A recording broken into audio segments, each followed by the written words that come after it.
Welcome back, everyone. Carl Rosen here, Oculoplastics and Neuro-Ophthalmology, although really not too much neuro-ophthalmology anymore. In Anchorage, Alaska, been here 30 years, trained at Albert Einstein College of Medicine, and wouldn't you know, I found these two guys who also trained at Albert Einstein College of Medicine, just roaming around the neighborhood. Jon Ditkoff. Jon? Hey guys, so I'm in northern New Jersey. I've been in practice almost 30 years doing general ophthalmology, specializing in cornea. And Jon did a fellowship in cornea. I did a fellowship in oculoplastics and neuro. And believe it or not, Phil Rizzuto, Dr. Phil Rizzuto, oculoplastics, wonderful guy, wonderful resident, wonderful human, professor at Brown. Phil, say hello to the audience. Thanks, Carl. Phil Rizzuto. I'm in Providence, Rhode Island. Been in practice for 25 years, referral-based oculoplastics and orbit, and having more fun than I've ever had doing what I'm doing right now. It's been a blast. So Thanks Phil, to Carl. Right. So Phil, Jon and I were in the same residency class. We were a year ahead of Phil, but Phil made residency just a lot of fun. So did Jon. So I really appreciate you guys. And we had an extraordinary chief, Ron Bird, who's no longer with us. And it was just a really great training program. Today, we brought Phil on to talk about eyelid cancers. Really not. We were thinking about eyelid lesions, but we focused in on eyelid cancers, and more specifically, basal cell carcinoma, because that's the most common eyelid cancer that you're going to see. And we're going to let Phil just run with it and talk about how he diagnoses, treats, and just manages these very common lesions of usually the lower eyelid, but can be really anywhere. So Phil, take it away. Thanks, Carl. As I mentioned, my practice is limited to oculoplastic and oculofacial and plastic reconstructive surgery, and it's all referral based. So I have my practice, people come and see me, they have a problem, I fix it, and I send it back to whoever sent it to me. So a very large part of my practice is evaluating people with lesions on, near, around, involving the eyelid. It's very, very obvious. People are looking in the mirror all the time. They wake up in the morning, they stare in the mirror, and they say, oh my goodness, what's this on my eye? People putting their makeup on, people brushing their teeth, people look, so they're going to look at themselves. So eyelid lesions really don't get missed very much. And a lot of people will look at it and then they'll say to their primary care docs, okay, what's this? A primary care doc will refer it to a dermatologist as opposed to an ophthalmologist or an eye physician and surgeon. And the dermatologists will look at it and have a discussion with them regarding what the lesion is. And they'll say, well, I think it's this, or I think it's that. And they may try some conservative treatment if indicated. But if it's a basal cell, they're pretty good signs of what a basal cell is. And they will then say, usually, well, I'm not comfortable doing this around the eye. I'm going to send you to an oculoplastic specialist. Or sometimes they say, I'm going to send you to an eye surgeon or an ophthalmologist. In my community, a lot of the things come directly to me because the ophthalmologists don't want to get involved with eyelid lesions. They're going to stick to what they're good at. So people will come to me with an eyelid lesion. If the dermatologist thinks it's a basal cell, I'm usually right on board with the dermatologist because they're skin doctors and they're usually pretty good at it. So what are some of the signs of what does a basal cell look like? Here's an example of some lesion on a lower lid that I would hope a dermatologist would look at and say, well, I'm really not sure. I'm pretty sure what this is. And because I'm sure what it is, I want you to go to an expert, and I want that expert to either diagnose it by doing a biopsy or treat it by doing a procedure. And this lesion has pretty classical markings of what a basal cell carcinoma would be.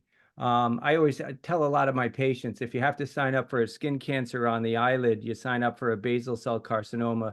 There's a few different types of them, but the good thing about basal cell carcinomas are they kind of stay where they are and they creep. They don't go through your bloodstream. They don't creep along nerves. They're not overly destructive, but they're locally destructive. And you can see this lesion has very, very classical markings of what a basal cell looks like. It has a central crater. You can see there's a divot in the eyelid right in the middle. You can see the area in there. Obviously, the tissue doesn't look typical. And if you think of a skin cancer, those cells they're cancer cells. So obviously they're not typical. So it's not going to look like the normal skin to the right and the left. You can see where the arrow is. There are raised margins on each side because that area, being a skin cancer, is going to grow faster than the area around the normal area next to it. So it actually is raised up. So that's indicative of skin cancer. And the central part of it looks unhealthy because the blood supply is compromised going to the central part of the skin cancer for two reasons. Number one, because the skin cancer or the basal cells themselves destroy normal tissue, so the blood vessels are kind of destroyed, and because the blood vessels can't get in or don't want to get in because the skin cancer is growing on the side, so most of the blood supply's got to go to the cells that are growing on the side that are getting bigger. And then lastly, one of the biggest things you see, the lashes aren't there. So the skin cancer destroys the margin, destroys the lashes. So it's kind of a classic appearance of what a basal cell would look like. And let me show you some other ones. So, and here you have two examples, and without repeating myself, sort of, again, you see raised margins, where the more skin cancer cells are growing. You see that central crater. You see the area in the middle where the blood supply has been compromised and the skin cancer cells did damage, and now they're actually moving out to the side. So that area in the central area is basically dying because there's no blood supply there, and the skin cancer cells have kind of destroyed it.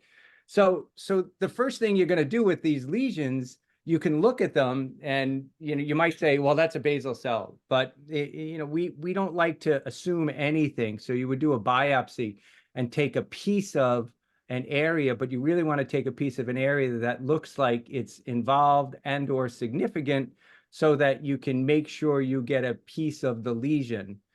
Other things you can do are remove the lesion completely, but because these basal cells and these skin cancers can send out kind of little feet or feelers or tentacles, for lack of a better term, you're never sure if you're going to get it all. So sometimes with a bigger lesion, it's important to take a biopsy to make the proper diagnosis. A smaller lesion, you might be able to remove, because then you can take a little bit extra on each side, what we call margins, and a little bit deeper to try and make sure you get it all in one shot. But you would only do that with a smaller lesion. The biggest thing for us as oculoplastic surgeons we're eye surgeons. Our goal is to protect sight and empower lives, keep people seeing. So oculoplastic surgeons are very well versed at putting eyelids back together so that people's vision is protected. So we work around the eye specifically. A lot of us do, as I do, lesions all over the face, and because we're trained plastic surgeons, we can do flaps and grafts and everything. But we really are the experts to put an eyelid back together after a skin cancer has been diagnosed and treated. Lastly, I didn't mention that we oftentimes work in conjunction with special dermatologists called who are Mohs surgeons, M-O-H-S. And I wish there were Rizzuto surgeons, because that's named after Dr. Moh. It's not necessarily a specific technique, but it's the Mohs surgeons are surgeons who remove the lesion in a tissue-sparing manner. So they'll go in, remove the lesion, mark it specifically top, bottom, left, right, or do it in clock hours and look at each section under the microscope to make sure that they have gotten the entire lesion before saying, okay, we're not taking it anymore. So where if I was to take it out with margins, I can't guarantee that I got it all, but that's why I would only do it with a smaller lesion. A bigger lesion, you definitely want to have a Mohs surgeon involved because you don't want to leave any of those basal cell cells intact because they can continue to grow. So we as oculoplastic surgeons work in conjunction with Mohs surgeons quite often. They would do the excision, making sure they got it all. We would oftentimes do the repair, put the eyelid back together. Again, our goal to protect vision and protect the eye. You know, Phil, so if I could just jump in. So yeah, in Rhode Island, you know, Providence, you're at a major medical center, major university at Brown. In Anchorage, I do frozen sections. I'll work with ENT. I have a great ENT facial plastic guy that I work on really huge things. But for the past 30 years, I've been doing frozens and haven't gotten great results. And very rarely do I see a recurrence. So I like what you said. I agree with you. Perhaps in a larger urban area where you have a bunch of specialists, you have a bunch of dermatologists that do Mohs, because not every dermatologist does Mohs. And so we don't really have access to that easily. So I'm a frozen section technique guy, and it's been working for me. But I appreciate where you're coming from. Oh, I think I totally agree with you, Carl. When I finished my training, I came out doing frozen sections, and I agree with you 100%. The nature of our practice pattern here in Rhode Island is such that I don't need to do the frozen sections. The Mohs surgeons do that, so totally understand. And but I started out doing my own frozen sections. Yeah. Then morphed into it because that's what my community dictates. Right. I mean, it's tough to get people to come up here. I can't imagine why no one wants to come up to -10-degree weather, darkness. It just boggles my mind. I just don't get it. What a paradise. Anyway, Jon, anything to add? Yeah, I mean, it's nice to hear this whole summary.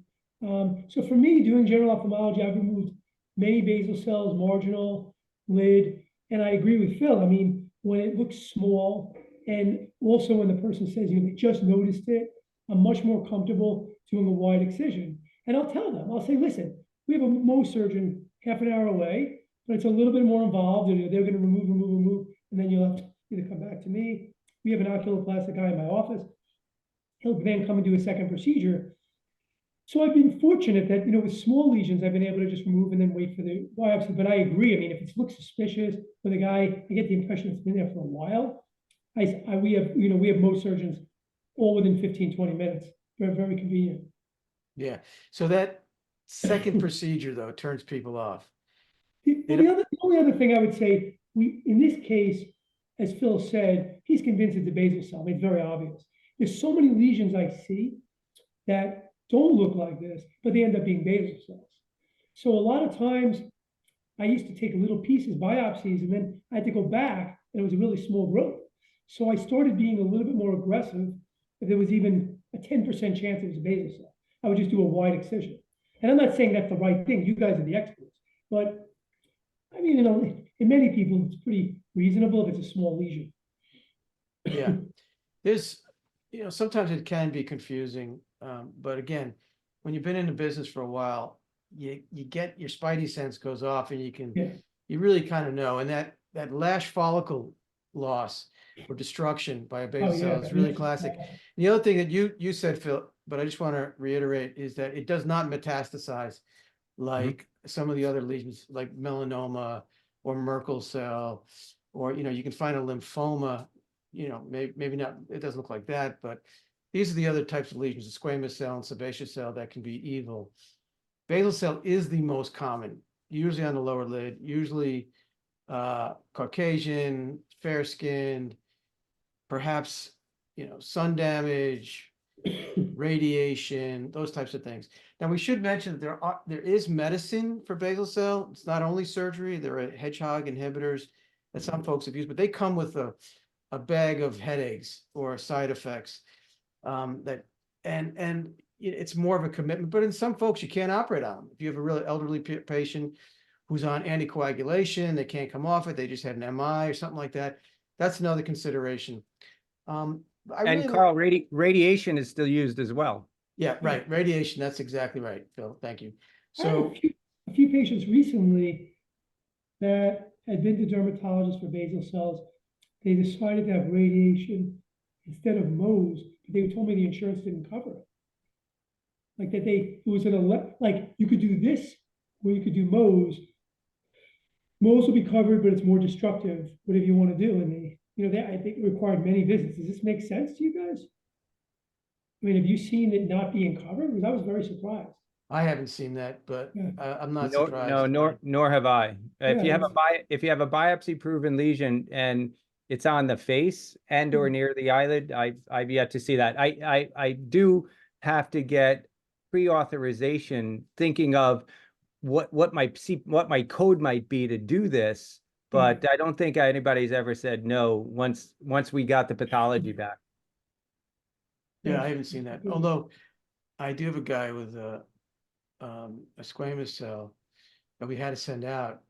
It was so extensive, and we had some insurance trouble, but that's another story. Anyway, Phil, John, great seeing you guys. Phil, fantastic job. Thanks for inviting me, Carl. Really fun. The best part about I'll talk about anything, so call me anytime. But that's great, thank you.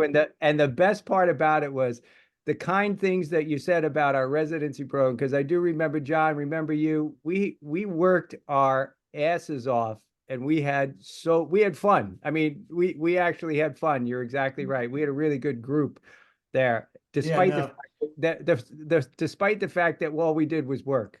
Yeah, no, it was definitely challenging. You had to have some grit. You had to dig deep to finish that program, and we did. But we got great training. All of us are doing well. I appreciate all you guys. Lifelong friends, fantastic. And we're gonna bring Phil on again real soon. We're gonna talk about another interesting topic in oculoplastics, or really whatever Phil wants to talk about. And we're gonna see you guys soon. But please subscribe to the channel, Einstein's Eyes, and we'll see you guys later. Bye. Thank you. Bye.